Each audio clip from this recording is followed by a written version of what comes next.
నమస్తే, welcome to four sides TV news blaze బులెటిన్ల ముందుగా హెడ్లైన్స్ చూద్దాం. భద్రాచలంలో నేటి నుంచి బ్రేక్ దర్శనం ప్రారంభించిన ఆలయ అధికారి రమాదేవి.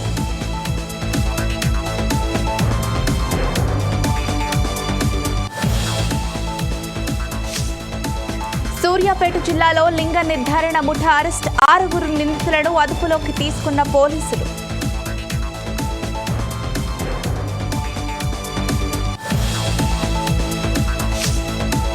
జిల్లా విద్యాధికారి నారాయణ రెడ్డిని సస్పెండ్ చేయాలి, యాదాద్రి భువనగిరి జిల్లాలో ఏబీవీపీ నిరసన.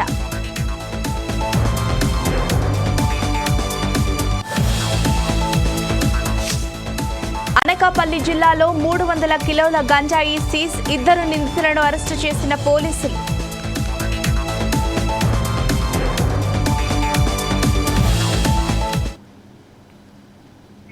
బులెటిన్ల డీటెయిల్స్ చూస్తే, భద్రాచలం దేవాలయంలో శ్రీ సీతారామచంద్రస్వామి దేవస్థానంలో ఇవాల్టి నుంచి భక్తులకు బ్రేక్ దర్శనం అందుబాటులోకి వచ్చింది. ఇవాళ ఉదయం రామాలయ కార్యనిర్వహణ అధికారి రమాదేవి ఈ బ్రేక్ దర్శనాన్ని ప్రారంభించారు. ఉదయం 9 గంటల నుంచి 9 గంటల 30 నిమిషాల వరకు, సాయంత్రం 7 గంటల నుంచి 7 గంటల 30 నిమిషాల వరకు బ్రేక్ దర్శనం అందుబాటులో ఉంటుంది. ఈ టికెట్లను ఆన్లైన్ లేదా కౌంటర్ ద్వారా టికెట్లను తీసుకోవచ్చని రమాదేవి తెలిపింది. మనం ఆన్లైన్ సర్వీస్ కూడా స్టార్ట్ చేయడం జరిగింది ఒక 8-9 నెలల కిందటనే. దానికి సంబంధించినటువంటి 24 పూజల్ని ఆన్లైన్లో పెట్టాము. ఇప్పుడు ఒక కొత్త పూజను కూడా మనం కొత్తగా ఈరోజు బ్రేక్ దర్శనం, అంటే శీఘ్రంగా దర్శనం చేసుకొని భక్తులు కూడా, అంటే వారు ఎవరైనా అవ్వచ్చు, మీ దగ్గర నుంచి మామూలు భక్తుల దగ్గర నుంచి అందరూ కూడా ఎవరైనా సరే 200 రూపాయలు చెల్లించి డైరెక్ట్గా స్వామివారిని దర్శనం చేసుకొని వెళ్ళడానికి గాను ప్రతిరోజు కూడా 9 నుంచి 9:30 ఉదయము, సాయంత్రం 7 నుంచి 7:30 అంటే అర్ధగంట గంట సేపు మనం మొత్తం పూర్తిగా బ్రేక్ దర్శనానికి కేటాయించడం జరిగింది ఈ రోజు నుంచి. అంటే సామాన్య భక్తులు వస్తూ ఉన్నారు, పెద్ద ఎత్తున వస్తున్నారు, ఫ్రీ లైన్ వెళ్తూ ఉంది, అలాగే 100 రూపాయల దర్శనంలో వెళ్తూ ఉన్నారు. అలా కాకుండా స్వామివారిని మరింత దగ్గరకు చేర్చే ఉద్దేశంతో ఎవరైనా సరే వారు భక్తులు ఎవరు వచ్చినా సరే వారికి ఆ హాఫ్ అన్ అవర్లో దర్శనం చేసుకునేందుకు, స్వామివారి దగ్గరికి వెళ్ళేందుకు మనం వీలు కల్పించడం జరుగుతున్నది. దానికి సంబంధించి అదే కాకుండా మనం ఆన్లైన్లో వారు అక్కడే కూర్చుని వారి ఇంటి దగ్గర నుంచి ఈ పూజల్ని బుక్ చేసుకోవచ్చు. అలాగే మనకు అకామిడేషన్, ఇంతకుముందు అకామిడేషన్ అనగానే ప్రైవేట్ అకామిడేషన్స్కి వెళ్ళిపోయేవాళ్ళు. అలా కాకుండా భద్రాద్రి temple.telangana.gov.in అనే దాంట్లో మనం మొత్తంగానే భద్రాద్రి టెంపుల్కి సంబంధించినటువంటి వివరాలన్నీ కూడా పొందుపరచడం జరిగింది.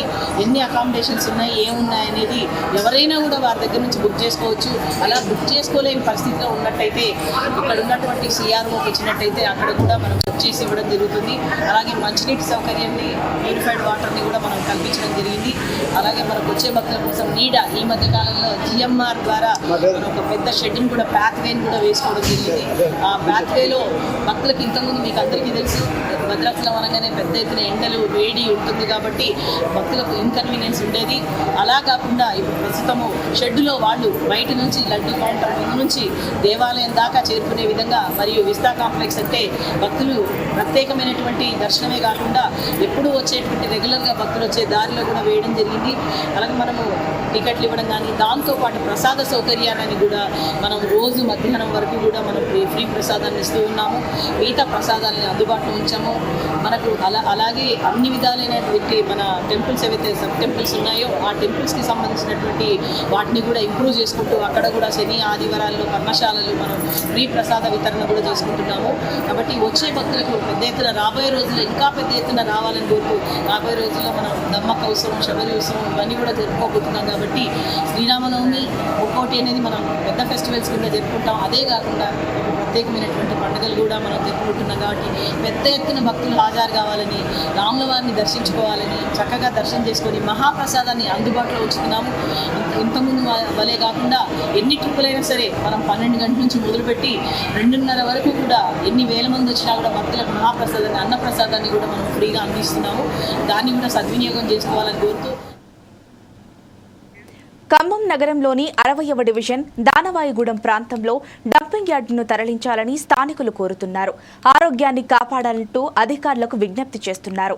వర్షాకాలం రాగానే దుర్వాసన వస్తోందని వారు ఆందోళన చెందుతున్నారు. పలువురు అనారోగ్యానికి గురవుతున్నట్లు వారు పేర్కొన్నారు. దీనిపై మరింత సమాచారం మా ఖమ్మం జిల్లా 4/6 టీవీ ప్రతినిధి గోవింద్ అందిస్తారు. ఖమ్మం నగరంలో డంపింగ్ యార్డు ఉండడంతో పాటు చాలామంది కూడా ప్రజలు అనేక ఇబ్బందులు పడుతున్న పరిస్థితి కనిపిస్తుంది. ఖమ్మం నగరంలోని 59వ డివిజన్లో మాత్రం ఈ డంపింగ్ యార్డు పరిస్థితి కనిపిస్తుంది. ప్రస్తుతం మనం దృశ్యాలు చూసుకోవచ్చు. ఖమ్మం 60 డివిజన్లకు సంబంధించిన చెత్త మొత్తం తీసుకొచ్చి ఇక్కడ వేయడంతో మాత్రం ఇక్కడ దుర్వాసన రావడంతో మాత్రం ఇక్కడ పక్కన ఉన్న రామన్నపేటకు సంబంధించిన వాళ్ళు కానీ అదేవిధంగా డబుల్ బెడ్రూమ్ ఇల్లు నివసించిన వాళ్ళు కానీ అనేక ఇబ్బందులు పడుతున్న పరిస్థితి వచ్చింది. 2007 నుంచి కూడా ఇప్పటి వరకు కూడా ఈ చెత్త తీసుకొచ్చి ఇక్కడ వేస్తున్న నేపథ్యంలో మాత్రం రోడ్డు లేక ఇక్కడ పూర్తిగా వర్షం వచ్చేప్పుడు మాత్రం పూర్తిగా ఇక్కడ చాలా ఘోరంగా ఉన్న పరిస్థితి కనిపిస్తుంది. మనం దృశ్యాలు చూసుకోవచ్చు. ట్రాక్టర్లు మనం దాదాపు రోజుకి ఒక 100 ట్రాక్టర్లు తీసుకొచ్చి ఇక్కడ చెత్త వేయడంలో మాత్రం ఇక్కడ మొత్తం దుర్వాసన వస్తుంది. ఎక్కడి నుంచో నగరంలోని అన్ని దాదాపు 60 డివిజన్ల పాటు చెత్త రావడంతో మాత్రం ఇక్కడ తీసుకొచ్చి వేయడంలో మాత్రం అనేక ప్రజలు మాత్రం అనేక ఇబ్బందులు పడుతున్న పరిస్థితి వస్తుంది. దాదాపు దీని గురించి కూడా గతంలో ఉన్న తెలంగాణ రాష్ట్ర ప్రభుత్వంలో ఉన్నప్పుడు మంత్రి పువ్వాడ అజయ్ కుమార్ కలెక్టర్ దృష్టి తీసుకెళ్ళినా సరే దీన్ని మార్చామని చెప్పినప్పుడు కూడా ఇంతవరకు మార్చకపోవడంతో ఇక్కడ మాత్రం అతి దారుణంగా ఉన్న పరిస్థితి మనం దృశ్యాలు చూసుకోవచ్చు. క్లుప్తంగా మనం వర్షం వచ్చేప్పుడు మాత్రం ఇక్కడ నడవడానికి కూడా అనేక ఇబ్బందులు పడుతున్న పరిస్థితి. ఈ డంపింగ్ యార్డు ఉన్న ప్రదేశంలో 1 కిలోమీటర్ దూరంలో ఇక్కడ డబుల్ బెడ్రూమ్ ఇల్లు ఇచ్చారు. ఈ డబుల్ బెడ్రూమ్ ఇచ్చిన నేపథ్యంలో దాదాపు ఒక 100 కుటుంబాల వరకు ఇక్కడ నివసిస్తున్న నేపథ్యంలో మాత్రం ప్రతిరోజు వాళ్ళు స్కూల్కి వెళ్ళడానికి కానీ అనేక పనులకు వెళ్ళడానికి మాత్రం అనేక ఇబ్బందులు పడుతున్న పరిస్థితి వస్తుంది. అంతే ఈ డంపింగ్ యార్డు ఉండడం వల్ల కూడా ఇక్కడ చాలా చెత్త పెరగబోయి అనేక రోగాల బారిన పడి ప్రజలు అనేక ఇబ్బందులు పడుతున్న పరిస్థితి అయితే మనం స్పష్టంగా కనిపిస్తుంది చెప్పవచ్చు. ఈ నేపథ్యంలో మాత్రం ఇక్కడ రోడ్డు లేక మాత్రం చాలా అవస్థ ఉంది. ప్రతిరోజు కూడా వెళ్ళే రోడ్లు అనేక ప్రమాదాలకు గురవుతున్న పరిస్థితి. ప్రస్తుతం మనతో పాటు ఇక్కడ కాలనీవాసులు ప్రస్తుతం మనతో పాటు ఉన్నారు. వాళ్ళని అడిగి చూద్దాం. చెప్పండి, ప్రధానమైన సమస్య ఏంది ఇక్కడ? ఈ డంపింగ్ యార్డ్ అండి. ఈ దానగూడెం కానీ డబుల్ బెడ్రూమ్ కానీ బీసీ కాలనీ కానీ టీసీ కాలనీ కానీ ఈ డబుల్ బెడ్రూమ్ ఇక్కడ నుంచి ఈ డంపింగ్ యార్డ్ నుంచి వచ్చే వాసన ఈ రోగాల వల్ల మాకు ఇబ్బంది కలుగుతుంది. కాబట్టి ఈ డంపింగ్ యార్డ్ తీసేయాలని డిమాండ్ చేస్తున్నాం. మీరు చెప్పండి, ప్రధానంగా గత కొన్ని సంవత్సరాల నుంచి ఉంటుంది కదా డంపింగ్ యార్డ్, ఇక్కడ అధికారుల దృష్టి తీసుకెళ్ళినా వాళ్ళు ఏమని చెప్పారు సార్? మేము గతంలో 2007లో ఇక్కడ డంపింగ్ పెట్టడం జరిగిన కాడ నుంచి కూడా మేము డంపింగ్ తీయాలని చెప్పి ధర్నాలు చేస్తూనే ఉన్నాం. చేస్తుంటే లాస్ట్కి ధర్నాలు చేసి సంధించి మన తుమ్మల నాగేశ్వరరావు గారు పాలేరు మినిస్టర్ గారు ఉన్నప్పుడు శ్రీనివాసరెడ్డి గారు ఎంపీగా ఉన్నారు. అప్పుడు వాళ్ళు వచ్చి చూసి జనాలు బాధ ఏంది, అసలు డంపింగ్ ఏందని చెప్పేసి డంపింగ్ మధ్యలో వచ్చి కేసీఆర్ ఆ రోజు సీఎం ఉండు కేసీఆర్ని పిలిపించడం జరిగింది. కేసీఆర్ వచ్చి డంపింగ్లో చూడటం జరిగింది. చూసి ఇటు డబల్ బెడ్రూమ్లు ఉన్నాయి, ఇటు దానాయి కూడా ఉంది, మరి అటు BC colony, TNGOs colony, Kaikondagudem, Khanapuram, Raparthi Nagar, Ramanagutta అది ఇళ్ల మధ్యలో డంపింగ్ అయింది. ఇది బంద్ చేయమని చెప్పడం జరిగింది. ఆ రోజు ఉన్న మినిస్టర్ గారు తుమ్మల నాగేశ్వరరావు గారు శ్రీనివాసరెడ్డి ఎంపీగా ఉన్నారు. ఆ రోజు బంద్ చేయడం జరిగింది. ఇది తీసాకపోయి కామెంట్స్కి వెళ్ళిపోయడం జరిగింది. 4 సంవత్సరాలు అక్కడ పోశారు. ఇక ప్రజలు మొత్తం కూడా ప్రశాంతంగా నిద్రపోయారు. దాన్ని మళ్ళీ ఈ పువ్వాడ అజయ్ మినిస్టర్ అయినాక తుమ్మల గారు అక్కడ ఓడిపోయాక దీన్ని ఇక్కడ పెట్టడం జరిగిన తర్వాత కూడా మేము ధర్నాలు ఎన్నో చేసిన తర్వాత కూడా ఈ పువ్వాడ అజయ్ అక్కడే ఉంటుంది అని చెప్పడం జరిగింది. చెప్పిన దానికి మేమంతా కూడా పోయినసారి అసెంబ్లీలో ఓట్లలో తుమ్మల నాగేశ్వరరావు గారు వచ్చారు, శ్రీనివాసరెడ్డి గారు వచ్చారు. మీరందరూ మాకు పని చేయండి, మీకు 30 వరకు మీరు పని చేయండి, 3 నుంచి మీ పని మేము చేస్తాం అని చెప్పడం జరిగింది. అట్లనే మరి మేము ఈ జరిగిన తర్వాత కూడా తుమ్మల నాగేశ్వరరావు గారు 2-3 సార్లు కలవడం జరిగింది. శ్రీనివాసరెడ్డి గారు 3 సార్లు కలిసిన డంపింగ్ బంద్ చేస్తామని చెప్పారు. ఇంతవరకు ఇంక దాని మీద ఏమీ చేయలేదు. దయచేసి ఈ డంపింగ్ని బంద్ చేసి ఈ ప్రాంతంలో ఉన్న ప్రజల కష్టాలని తీరవలసిందిగా మీరు కోరుకుంటున్నాం. నా పేరు బోడా వీరన్న, సిపిఐ పార్టీ జిల్లా కౌన్సిల్. చూసుకున్నట్టయితే ఇక్కడ చాలా వరకు కూడా ఇక్కడ డంపింగ్ ఉంటే మాత్రం ఇక్కడ మరుగునీరు ఏర్పడి రోగాలు పడి చాలా కోతులు కానీ దోమలు కానీ వచ్చి అనేక ఇబ్బందులు పడుతున్న పరిస్థితి. ప్రస్తుతం మొత్తం పట్టుకున్నారు. చెప్పండి, ఇక్కడ ప్రధానమైన సమస్య ఏంటి? ఈ డబుల్ బెడ్రూమ్ గురించి గిరాలు వస్తున్నాయండి. ఈ దానయ్యగూడెం, బీసీ కాలనీ, టీడీఎస్ కాలనీ, ఈ దానాయగూడెం, ఈ డబుల్ బెడ్రూమ్, వీళ్ళందరికీ రోగాలు వస్తున్నాయండి. ఈ డబ్బింగ్ వాడి తీయాలని డిమాండ్ చేస్తున్నాం.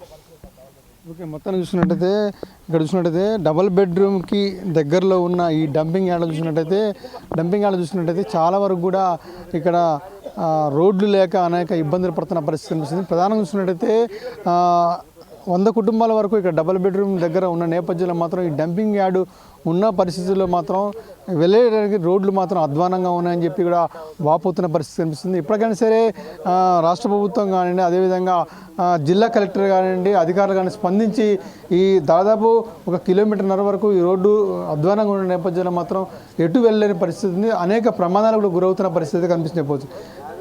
ఈ నేపథ్యంలో అధికారులు ఎమ్మటే స్పందించి రోడ్లు వేయాలని చెప్పి కూడా ఇక్కడ కాలనీ వాసులు కూడా డిమాండ్ చేస్తున్న పరిస్థితి కనిపిస్తుంది. కెమెరామెన్ సతీష్తో గోవింద్, 4 Sides TV, ఖమ్మం నుంచి. జనగామ జిల్లాలోని మైనారిటీలలో వర్గపోరు పలు విమర్శలకు దారితీస్తోంది. దర్గాలో పురాతన కాలంగా చేస్తున్న పూజలను వంశపారంపర్యంగా చేయడం ఏంటని కలెక్టర్కు సదరు వ్యక్తి ఫిర్యాదు చేశారు. దీనిపై దర్గాలో పూజలు చేస్తున్న వారు కలెక్టర్కు వివరణ ఇచ్చారు. తాము చేసే పనులు మైనారిటీ సంక్షేమం కోసమేనని వారు తెలిపారు. జనగామ జిల్లాలో కొనసాగుతున్న వర్గపోరుపై మైనారిటీ పెద్దలతో మా వరంగల్ ప్రతినిధి సుధాకర్ ఫేస్ టు ఫేస్. మనం ప్రస్తుతం జనగామ జిల్లా కేంద్రంలో ఉన్నాము. జనగామ జిల్లా కేంద్రంలో మైనార్టీలో ఒక ముసలి నెలకొంది. ఒక పార్టీ మరో వ్యక్తి అంటే ఏది లేని కొత్త విషయాలు కల్పిస్తూ మాత్రం జిల్లా కలెక్టర్ గారికి మన మధ్యలో ఫిర్యాదు చేయడం జరిగింది. దానికి స్పందించిన ఆ కమిటీ వారు వచ్చేసి ఈరోజు జిల్లా కలెక్టర్కు వివరణ వచ్చారు. మనతో కమిటీకి చెందిన వాళ్ళు మనతో ఉన్నారు. అసలు తెలుసుకునే ప్రయత్నం ఏం జరుగుతుంది. మైనార్టీల కమిటీలో ఒకప్పుడు వీళ్ళ దగ్గర ఎవరైనా వస్తే మాత్రం ఖచ్చితంగా అయ్యో వాళ్ళతో ఒకటే ఉన్నారనే నేపథ్యంలో వీళ్ళల్లో కొన్ని సమస్యల వలయాన్ని తీసుకోవడానికి ఒక నిలవతో రూపం తీసుకొస్తున్నారు. ఏం జరుగుతుంది తెలుసుకునే ప్రయత్నం చేద్దాం. నమస్తే, ఏం జరుగుతుందన్న? అంటే ఎప్పుడు లేదు మీరు జనగామలో గతంలో వచ్చేసి కలెక్టర్ కానీ ఫిర్యాదు అనేది, ఈరోజు మీరు వచ్చేసి కరోనాకు వస్తున్నారు. అసలు ఏం జరుగుతుంది జనగాంలో? అది హజరత్ సయ్యద్ అబ్దుల్లా షాబాబా రహమతుల్లా అలై దర్గా ఆపోజిట్ గవర్నమెంట్ హాస్పిటల్ దగ్గర ఉన్నది. దానికి మేము ఇన్ఛార్జ్ నియర్లీ సిన్స్ 80 years నుంచి మేము అక్కడ ఖిద్మత్ చేస్తున్నాము. అక్కడ తర్వాత వచ్చేసి మాకు కొన్ని రోజులు మేము అందరం కలిసి మెలిసిగా ఉన్నాము. ఒక వ్యక్తి, ఆయన పేరు అర్షదుర్ రెహమాన్, ఆయనే అహ్లే సున్నత్ వల్ జమాత్కి సంబంధం ఆయనకి లేదు. ఆయనే తబ్లీగీ జమాత్కి పని చేస్తాడు. తబ్లీగీ జమాత్ నుంచి ఆయనే దర్గాకి వచ్చి ఫోటోలు తీసుకొని వీడియోలు తీసుకొని మళ్ళా కలెక్టర్ గారికి కంప్లైంట్ ఇచ్చారు. మా దాంట్లో ఎప్పుడు ఆయనే దర్గాల రాలేదు, ఎప్పుడు సలాం చదవలేదు, ఎప్పుడు గ్యార్మీ చేయలేదు, ఎప్పుడు దురీద్ పంపించలేదు. అట్లాంటి వ్యక్తి స్టార్టింగ్ నుంచే ఆయనకి దర్గాలంటే కోపం, దర్గాల మీద అంటే అసహ్యం, దర్గా వాళ్ళంటే ఆయనకి చాలా కోపం. ఇప్పుడు అట్లాంటి వ్యక్తి దర్గాకి వచ్చి ఫోటోలు తీసుకొని కలెక్టర్ గారికి ప్రజావాణి రోజు కంప్లైంట్ ఇచ్చారు. అయితే ఇన్ని 80 సంవత్సరాల నుంచి ఇంతవరకు ఇట్లాంటి పరిస్థితి రాలేదు. ఇన్ని రోజుల నుంచి మేము కలిసి మెలిసి జనగాంలో ఉంటున్నాం. కానీ అర్షదుర్ రెహమాన్ అనే వ్యక్తి తబ్లీగీ జమాత్కి పనిచేస్తాడు. ఆయనే ఇప్పుడు వచ్చి అన్నెసెసరీ ముస్లిమ్స్లా తబ్లీగ్ సున్నీ అని ఇష్యూ చేస్తున్నాడు. మా దాంట్లో ఎవరన్నా చేస్తే అది ఒక విషయం, కానీ ఈయనే ఆ జమాత్కి రిలేషనే లేదు. ఆయనే మమ్మల్ని ఇట్లా పరేషాన్ చేస్తున్నాడు. ఈ దర్గా 80 సంవత్సరాల నుంచి ఉరుసు పండుగ తీస్తాం. దీనికి ఎటువంటి సోర్స్ ఆఫ్ ఇన్కమ్ లేదు. దీనికి ఎటువంటి మాకు అది కిరాయిలు రావు. నెలకు 2000 రూపాయల కన్నా ఇది మనకు గల్లాల పైసలు రావు. ఆ 2000 మెయింటెనెన్స్కి ఖర్చు అవుతాయి. కరెంట్ బిల్కి అక్కడ మెయింటెనెన్స్కి మేము ఖర్చు పెట్టేస్తాము. ఇది చాలా రోజుల నుంచి మేము ఇది మెయింటైన్ చేసుకుంటూ వస్తున్నాము. దీనికి ఎవరైనా ఎంక్వైరీ చేసుకున్న తర్వాత కూడా ప్రతి ఒక్కరు ఇదే చెప్పేది. 80 సంవత్సరాల నుంచి దాదాపు 100 సంవత్సరాల నుంచి మా పుర్కుల్ జమానాల నుంచి దీనికి చేస్తున్నాం మేమే. కానీ ఇప్పుడు వచ్చి మా తబ్లీగ్ సున్నీలా ఈయన ఒక గొడవలు పెట్టే ఛాన్సెస్ పెడుతున్నాడు. ఈయన స్టార్టింగ్ నుంచే దర్గాల మీద ఈయనకి కోపం ఉన్నది. ఒకటంటే మీ దర్గా ఆయన ఉత్సవాలు చేసినప్పుడు కానీ ఉత్సవాలు జరిగినప్పుడు నಮಗೆ ప్రభుత్వం నుంచి నిధులు వస్తాయా? మరి ఎందుకు మీ మీద అంత పగ పెట్టుకున్నాడు ఆ వ్యక్తి? సింగిల్ రూపాయి కూడా మాకు ప్రభుత్వం నుంచి రాదు. మేము మా ఫ్రెండ్ సర్కిల్లా మాకు దర్గాకు వచ్చే వాళ్ళు ఎవరైనా దర్గాకి వచ్చి ప్రార్థన చేసుకుంటారు. సున్నీ జమాత్ వాళ్ళు, దర్గా జమాత్ వాళ్ళు వాళ్ళే దగ్గరగా వెళ్ళి 50 రూపాయలు 100 రూపాయలు కలెక్ట్ చేసుకొని మేము ఉరుసు పండుగ చేసుకుంటాము. ఏదేమైనా మాత్రం గత 80 సంవత్సరాల నుంచి అంటే వీళ్ళు ఉన్న తాతల ముత్తాతల నుంచి మాత్రం ఈ పండుగ జరుపుకుంటూ ఉంటారు. అలాగే వీళ్ళని పాలన కొనసాగుతున్నారు. అయితే వీళ్ళ పాలన కొనసాగుతుంది, వీళ్ళని ఖచ్చితంగా తొలగించాలనే ఉద్దేశంతో మాత్రం ఇతను రూమర్ చేస్తుందని చెప్పి చెప్పడం జరుగుతుంది. కెమెరా బాల్తో సుధాకర్, 4 టీవీ, జనగాం. యాదాద్రి భువనగిరి జిల్లా విద్యాధికారి నారాయణ రెడ్డిని సస్పెండ్ చేయాలంటూ ఏబీవీపీ డిమాండ్ చేసింది. జిల్లా కేంద్రంలోని కలెక్టరేట్ కార్యాలయం ముందు బైఠాయించి విద్యార్థులు ఆందోళన వ్యక్తం చేశారు. అధికారి నారాయణ రెడ్డి తీరును నిరసిస్తూ ఏబీవీపీ జిల్లా కన్వీనర్ మణికంఠ కలెక్టర్కి వినతి పత్రం అందజేశారు.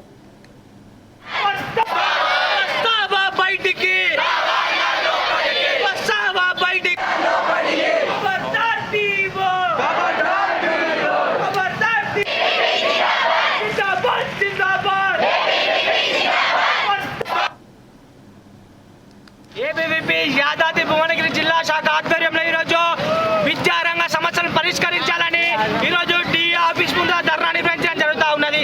ఈరోజు తెలంగాణ వచ్చి 10 సంవత్సరాలు అవుతున్నా కూడా విద్యార్థుల జీవితాలన్నీ కూడా నిర్వీర్యం అయిపోతూ ఉన్నాయి. తెలంగాణ రాష్ట్రం సాధించుకున్నదే విద్యార్థి జీవితాలు బాగుపరచడం కోసం, కానీ తెలంగాణ రాష్ట్రం సాధించుకున్న తర్వాత కూడా విద్యార్థి దీక్షలన్నీ కూడా ఆశలన్నీ కూడా అడి ఆశలు మారుతూ ఉన్నాయి. ఈరోజు తెలంగాణలో ప్రభుత్వ పాఠశాల మనం చూసుకున్నట్లయితే ఏక పాఠశాలలో మౌలిక వసతులు లేవు. ఏక స్కూల్లో కూడా 100% టీచర్లు లేరు. కొన్ని స్కూళ్ళల్లో ఫ్యాన్లు లేక, లైట్లు లేక, క్లాస్ రూమ్ లో బోర్డులు లేక అనేక మంది విద్యార్థులు చదువుకు దూరం అవుతా ఉన్నారు. కొన్ని స్కూళ్ళల్లో తరగతి గదులు లేక అనేక మంది విద్యార్థులు చెట్ల కింద చదువుతా ఉన్నారు. ఈరోజు డిఓ గారికి మేము అనేక సార్లు రీప్రజెంటేషన్ ఇచ్చినప్పుడు కూడా డిఓ గారు ఒక్కసారి కూడా స్పందించలేదు. దాని కొరకే ఈరోజు మేము డిఓ ఆఫీస్ ను ముట్టడించడం జరిగింది. అదేవిధంగా ఈరోజు డిఓ ప్రైవేట్ స్కూళ్లతో కుమ్మక్కయ్యి పేద విద్యార్థులకు అన్యాయం చేస్తా ఉన్నాడు. ఈరోజు చదువుకు నిలయాలుగా ఉండాల్సిన పాఠశాలలే వాళ్ళ వ్యాపార కేంద్రాలు మారుతా ఉన్నాయి. దీనికి అంతటి కారణం ఎవరంటే యాదాద్రి భువనగిరి జిల్లాలో ఉన్నటువంటి డిఓ నారాయణ రెడ్డి గారు. డిఓ నారాయణ రెడ్డి వెంటనే విద్యార్థులకు న్యాయం చేయాలని వాళ్ళు ఏబీపీ డిమాండ్ చేస్తా ఉంది. ఏదైతే ప్రభుత్వ పాఠశాలలో మౌలిక వసతులు కల్పించకపోతే ఏబీపీ పెద్ద ఎత్తున ఉద్యమం చేస్తామని ఈ యొక్క సందర్భంగా తెలియజేస్తా ఉన్నాం. అదేవిధంగా తెలంగాణ రాష్ట్రంలో మందుకు సంబంధించినటువంటి ఎక్సైజ్ డిపార్ట్మెంట్ మినిస్ట్రీ ఉంది, కానీ చదువుకు సంబంధించినటువంటి విద్యాశాఖకు మాత్రం మినిస్ట్రీ లేకపోవడం ఎంత సిగ్గుచేటో ఒక్కసారి అర్థం చేసుకోవాలి. రేవంత్ రెడ్డి నిన్ను విద్యార్థులు గెలిపించింది మాలాంటి విద్యార్థులకు న్యాయం చేసావని, కానీ ప్రైవేటు వాళ్ళతో కుమ్మకైతే కాదు. రేవంత్ రెడ్డి నీకు ఒక్కడే డిమాండ్ చేస్తా ఉన్నాం, విద్యార్థులకు న్యాయం చేయకపోతే ఏ విధంగా అయితే విద్యార్థులు అందరం కలిసి కలెక్టరేట్ ముట్టడించడమో. తుంగతుర్తి ఎమ్మెల్యే మందుల సామెల్కు నిరసన సెగ తగిలింది. సూర్యాపేట జిల్లా అరవపల్లి పర్యటనకు వస్తున్న ఎమ్మెల్యే సామెల్ను సొంత పార్టీ కార్యకర్తలే అడ్డుకున్నారు. ఎమ్మెల్యే డౌన్ డౌన్ అంటూ పెద్ద ఎత్తున నినాదాలు చేశారు. కాంగ్రెస్ పార్టీ జెండా మోసిన కార్యకర్తలకు ప్రాధాన్యం ఇవ్వకుండా బీఆర్ఎస్ నుంచి వలస వచ్చిన వారిని పార్టీలో చేర్చుకుంటున్నారని సామెల్ వైఖరిపై అసంతృప్తిని వ్యక్తం చేశారు. దీంతో ఎమ్మెల్యే కాన్వాయ్ని వెనక్కి తీసుకుని వెళ్లిపోయారు.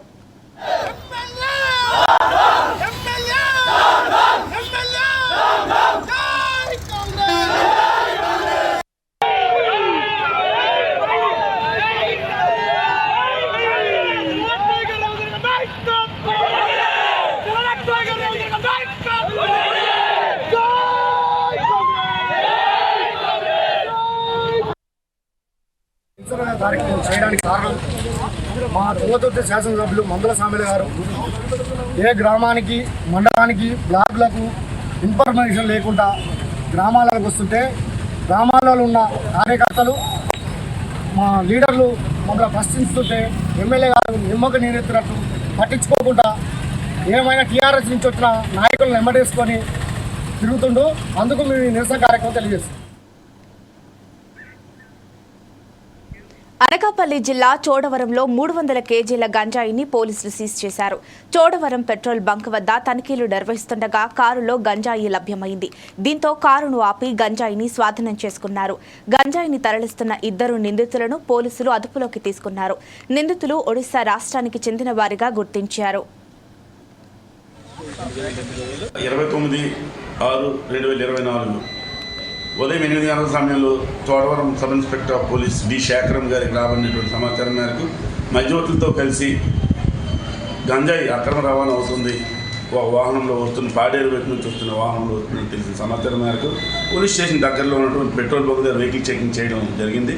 వెహికల్ చెకింగ్ నిర్వహిస్తుండగా ఏపీ 31 CE 6567 అను నెంబర్ గల మహేంద్ర XUV 500 వెహికల్ ఆపడం జరిగింది. అందులో ఇద్దరు వ్యక్తులు పోలీసులను చూసి పారిపోవడం జరుగుతుంది. వెంటనే ఎస్ఐ గారు తన సిబ్బందితో మీడియాతో పాటుగా ఇద్దరిని పట్టుకోవడం జరిగింది. పట్టుకున్నాక వాళ్ళని విచారణ చేయగా గంజాయిని ఒరిస్సా నుంచి అక్రమంగా రవాణా చేస్తూ మహారాష్ట్ర తీసుకువెళ్ళడానికి అని చెప్పేసి వెళ్తున్నట్లుగా వాళ్ళు తెలియజేయడం జరిగింది. వాళ్ళ కారుని తనిఖీ చెక్ చేయగా అందులో 150 ప్యాకెట్లు గంజాయి ఉంది. ఒక ప్యాకెట్ 2 కేజీలు గంజాయి ఉంది. మొత్తం 300 కేజీలు గంజాయి, అలాగే మహేంద్ర XUV 500 కారుని ఇచ్చేయడం జరిగింది. వాళ్ళ పేర్లు వివరాలు అడుగుగా అతని పేరు అనంత పాంగి, ఒరిస్సా కోరాపుట్కి చెందిన వ్యక్తిగా తెలియజేశాడు. అలాగే రెండో వ్యక్తి కిముడు నిరంజన్, ఆయన కూడా కోరాపుట్ డిస్ట్రిక్ట్కి చెందిన వ్యక్తిగా తెలియజేయడం జరిగింది. వీళ్ళిద్దరు కూడా మహారాష్ట్రకు చెందినటువంటి దయానంద్ అనే ఒక వ్యక్తికి ఈ వాహనంలో మెటీరియల్ తీసుకెళ్ళి అప్పచెప్పడానికి అని చెప్పేసి ఒరిస్సా నుంచి వస్తూ చోడవరం పోలీస్ స్టేషన్ వద్ద ఉన్నటువంటి పెట్రోల్ బంక్ వద్ద పోలీసులకి దొరికిపోవడం జరిగింది. దీని కాస్ట్ సుమారు 1 కేజీ 5,000 చొప్పున మొత్తం 300 కేజీలకు సంబంధించి 1,50,000 రూపాయలు, 15 లక్షలు. 300 కేజీలు ఇంటూ 5,000 రూపాయలు, మొత్తం 15 లక్షలుగా దీన్ని మేము ఎఫ్ఐఆర్లో. సూర్యాపేట జిల్లాలో లింగ నిర్ధారణ చేస్తున్న ముఠాను జిల్లా ఎస్పీ సన్ప్రీత్ సింగ్ అరెస్ట్ చేశారు. 6 నిందితుల్ని అదుపులోకి తీసుకున్నారు. మరో 3 పరారీలో ఉన్నట్లు తెలిపారు. లింగ నిర్ధారణ పరీక్షల నేపథ్యంలో ఓ నిండు ప్రాణం బలైంది. దీంతో అధికారులు సీరియస్ గా తీసుకున్నారు. కొందరిది రిలేటివ్స్ది ఎవరెవరిది ఏమేం పత్ర ఉంది, ఎవరెవరు ఎట్లా ప్రెషర్ పెట్టారు, వాళ్ళది కూడా విచారణ చేస్తున్నాం. అట్లాగే రిలేటివ్స్ కాకుండా ఇంకా వేరే కూడా ఎవరైనా ఇందులో ఇన్వాల్వ్ ఉంటే వాళ్ళది కూడా విచారణ చేసి వాళ్ళని తొందరగా అరెస్ట్ చేస్తాము. ఈ ప్రస్తుతానికి మనం ఇది 6 మెంబర్స్ని అరెస్ట్ చేసి ఇప్పుడు కోర్టు ముందు ప్రొడ్యూస్ చేస్తాము. సో బేసికలీ అది పబ్లిక్కి ఒకటి విన్నపం తెలుపుతున్నాము. ఏమంటే అది ఎట్టి పరిస్థితిలో గర్భ నిర్ధారణ చేయకూడదు. అది PCPNDT యాక్ట్ కింద బ్యాండ్ ఉంది. అది దాంట్లో ఇద్దరి మీద కూడా అయితే ఎవరైతే హాస్పిటల్స్, స్కానింగ్ సెంటర్స్ వాళ్ళని కూడా బ్యాన్ చేయడం జరిగింది. అటు ఎట్టి పరిస్థితుల్లో చేయకూడదు. అట్లాగే ఎవరైనా ఫ్యామిలీ మెంబర్స్ చేపిస్తే వాళ్ళ మీద కూడా శిక్ష ఉంటుంది. సో ఇది 2 రకాలుగా దాంట్లో ప్రొవిజన్స్ ఉన్నాయి చట్టంలో. అట్లాగే మెడికల్ టర్మినేషన్ ఆఫ్ ప్రెగ్నెన్సీ యాక్ట్లో కూడా ఉంది. దట్ 20 వీక్స్ ఎప్పుడైనా దాటితే ఎట్టి పరిస్థితుల్లో అబార్షన్ ఇది చేయరాదు. మీరు కూడా అది పేపర్లలో మీడియాలో చూసి ఉంటారు. దట్ ఏదైనా అడ్వాన్స్ ప్రెగ్నెన్సీస్ ఉంటే కేసు సుప్రీంకోర్టు దాకా కూడా వెళ్తుంది. అక్కడ సుప్రీంకోర్టు మరి డైరెక్షన్స్ ఇస్తుంది మెడికల్ బోర్డ్కి కానీ హాస్పిటల్కి కానీ. ఆమె మొత్తం సిచ్యువేషన్ అనలైజ్ చేసుకొని, ఫర్ ఎగ్జాంపుల్ మన దగ్గర రేప్ విక్టిమ్స్ ఎవరైతే ఉంటారో సిచ్యువేషన్ అనలైజ్ చేసిన తర్వాత అంత అయిన తర్వాతనే అప్పుడు సుప్రీంకోర్టు పర్మిషన్ ఇస్తుంది.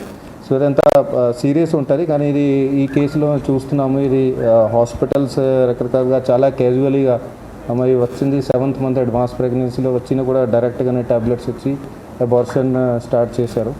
సో వాళ్ళ అందరి మీద కూడా అది కఠినంగా శిక్ష చేస్తున్నాము. అట్లాగే వాళ్ళకి ఖచ్చితంగా కఠినంగా కక్ష పడేటట్టు అది కూడా ఇన్ష్యూర్ చేస్తాము. ఈ కేసులో మనకి ముఖ్యంగా అది మన ఇక్కడ సూర్యాపేట DSP రవి ఆధ్వర్యంలో చాలా మంచి వర్క్ చేశారు. అట్లాగే మన ఇక్కడ rural CI Suryapet rural CI Surender Reddy గారు, అట్లాగే SIs వెంకట్ రెడ్డి అండ్ కనకరత్నం, మరియు ASI Venkanna, then head constables Sudheer, Yadagiri Srinivas, అట్లాగే కానిస్టేబుల్ వెంకటేష్, వీళ్ళందరూ కూడా ఇది కేసులో మంచిగా ఇన్వెస్టిగేషన్ చేశారు. ఇంకా ఇన్వెస్టిగేషన్ పూర్తిగా కాలే, ఎందుకంటే ఇందులో చాలా డీటెయిల్స్ ఇంకా కలెక్ట్ చేసేది ఉన్నాయి. అవి కూడా అన్నీ కూడా తొందరగానే కంప్లీట్ చేస్తాము. అట్లాగే పబ్లిక్కి కూడా విన్నపం ఉంది. మీ మాధ్యమం ద్వారా ఒకటి రిక్వెస్ట్, ఇంకోటి తెలుపుతున్నా ఏంటంటే ఎక్కడ కూడా ఇలాంటివి జరుగుతుంది. దట్ ఇది స్కానింగ్ ద్వారా అది సెక్స్ నిర్ధారణ అట్లా చేస్తున్నారు, లేకుంటే నిర్ధారణ అయిన తర్వాత ఎక్కడైనా అబార్షన్కి అది జరుగుతుంది. మీ దగ్గర ఇన్ఫర్మేషన్ ఉంటే ఇమీడియట్లీ మాకు ఇన్ఫార్మ్ చేయండి. మేము చట్టపరంగా కఠినంగా శిక్ష వాళ్ళ మీద తీసుకుంటాము.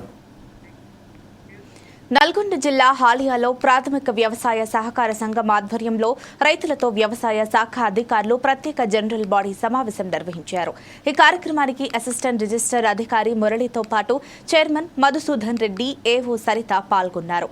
ప్రభుత్వ మేనిఫెస్టో ప్రకారం రైతులకు ఉపయోగపడే సబ్సిడీ ఎరువులు, విత్తనాలతో పాటు రైతు బంధు అందించాలని మురళి ప్రభుత్వాన్ని కోరారు. రైతులందరి అభిప్రాయాలను తీసుకుని సీఎం దృష్టికి తీసుకెళ్తామన్నారు.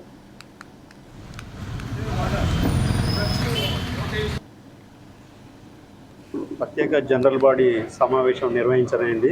ఈ రైతు బంధు గురించి రైతులను వారి యొక్క అభిప్రాయాలను కోరటం జరిగింది. రైతులందరూ తమ యొక్క అభిప్రాయాలను తెలియజేసిండ్రు. వారు కొంతమంది రైతులు వారు ఇర్రెస్పెక్టివ్ ఆఫ్ ల్యాండ్ ప్రకారంగా ఏ రైతుకైనా కూడా రైతు బంధు సాయం చేయాలని కోరిండ్రు. మరియు ఈ రైతు బంధు కాకుండా కూడా వాళ్లకు ఎరువులు, విత్తనాలు అట్లాంటి వాటికి కూడా సబ్సిడీ ఇచ్చినట్లయితే బాగుంటుందని తెలియజేసినారు. మరియు ఏ రైతు అయినా సరే కరెక్ట్గా వాళ్ళు సాగు చేసే రైతులకే రైతు బంధు ఇవ్వాలని కోరినారు. మరియు వాళ్ళు ఇంకా ఇదివరకు జరిగినటువంటి పొరపాట్లు జరగకుండా ఉండటానికి సరి అయిన రైతుకు మరియు కౌలు రైతులకు కూడా వర్తించాలి ఈ రైతు బంధు అనేది కూడా కోరిండ్రు. కాబట్టి ఈ సమావేశంలో వాళ్ళు కోరిన రైతులు వాళ్ళ యొక్క సూచనలు, సలహాలు మేము రికార్డ్ చేసి మా యొక్క రాష్ట్ర ప్రభుత్వానికి తెలియజేస్తాం. రాష్ట్రంలో పేద ప్రజల సంక్షేమమే ధ్యేయంగా ప్రభుత్వం పనిచేస్తుందని రాష్ట్ర దేవాదాయ శాఖ మంత్రి ఆనం రామానాయుడు అన్నారు. నియోజకవర్గం పరిధిలోని మర్రిపాడు మండలంలో మంత్రి పెన్షన్లు పంపిణీ చేశారు. ఈ సందర్భంగా ఆయన మాట్లాడుతూ రాష్ట్రంలో పేద ప్రజలకు సామాజిక భద్రత కల్పించడానికి ప్రభుత్వం అత్యంత ప్రతిష్టాత్మకంగా పింఛన్లను పంపిణీకి నిర్ణయం తీసుకోవడం జరిగిందన్నారు. రాష్ట్రంలో 65 లక్షల మందికి పెన్షన్లు పంపిణీ చేయడానికి ప్రభుత్వం చర్యలు తీసుకుందన్నారు.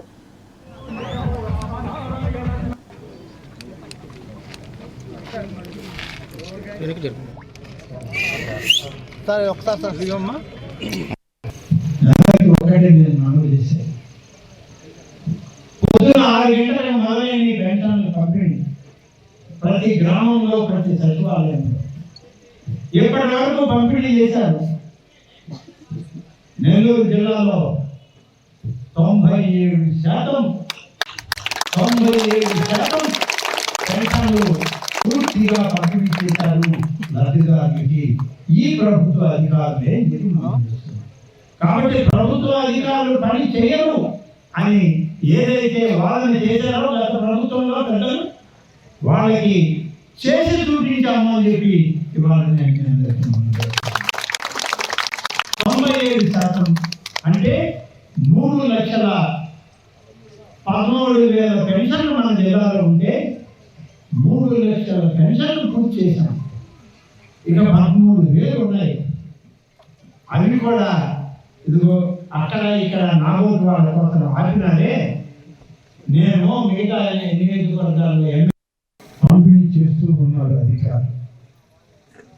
గతంలో మీరందరికీ తెలుసు ఎవరు పంపిణీ చేస్తారు అని అంటే అప్పుడున్న ఆ ప్రభుత్వానికి దగ్గరైన వాడు, ఆ ప్రభుత్వానికి తోడుగా ఉండేటువంటి ఒక వాలంటరీ వ్యవస్థని పెట్టిన కొద్దిమంది ఇన్ని లక్షల డబ్బుని డ్రా చేసి ప్రభుత్వం నుంచి పంపిణీ చేసేవారు. కొన్ని దగ్గర పొరపాటు జరిగింది, కొన్ని దగ్గర సక్రమంగా ఇచ్చారు. కానీ ఏ పరిస్థితుల్లో కూడా ఈ పొరపాటు జరగకూడదని ప్రభుత్వ అధికారులే పంపిణీ చేయాలని చెప్పి నిర్ణయించింది ఇవాటి తెలుగుదేశం ప్రభుత్వం. అయితే జూన్ 1వ తారీఖున ఎవరు పంపిణీ చేయాలనేది సమస్య వచ్చింది. అప్పుడు మేము ఆ ప్రభుత్వంలో లేము. వాళ్ళు ప్రభుత్వంలో ఉన్న ఎన్నికలు జరిగిపోయి ఉన్నాయి. ఏ విధంగా వాళ్ళు జూన్ 1 ఇవ్వలేదు.